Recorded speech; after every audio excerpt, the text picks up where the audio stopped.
আনোয়ারাত বাংলাদেশ জাতীয়তাবাদী দল বিএনপির কেন্দ্রীয় নির্দেশনা মোতাবেক শহীদ প্রেসিডেন্ট জিয়াউর রহমানের আত্মার মাগফিরাত, দেশনেত্রী বেগম খালেদা জিয়ার রোগ মুক্তি, তারেক রহমানের সুস্থতা, দীর্ঘায়ু কামনা এবং ব্যাক পেশার মানুষের লইয়ে ইফতার ও দোয়া মাহফিল অনুষ্ঠিত হয়।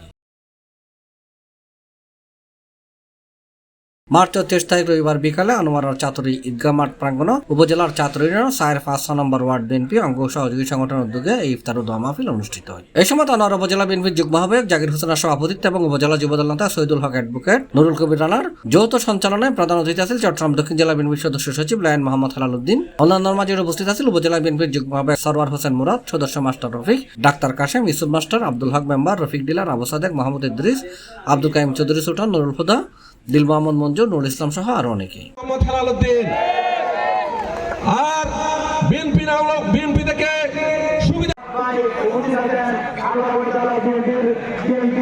আমরা উপজেলা বিএনপির আহ্বায়ক কমিটির অন্যতম সদস্য সাবেক ছাত্র আমাদের দাবি শেষের প্রতীকে ভোট দেওয়ার জন্য আহ্বান জানিয়ে আমি আমার ইফতারের আগে আলোচনা সভা প্রধান অতিথির বক্তব্যে লায়ন মোহাম্মদ হেলাল উদ্দিনে হয়ে 5 আগস্টের পর থেকে যেভাবে আপনাদের পাশে ছিল ইনশাআল্লাহ দ্বারা পুনঃপ্রতিষ্ঠিত না হওয়া পর্যন্ত, আপনাদের সরকার প্রতিষ্ঠিত না হওয়া পর্যন্ত বিএনপির সর্বস্তরের নেতাকর্মীরা আপনাদের পাশে থাকবে।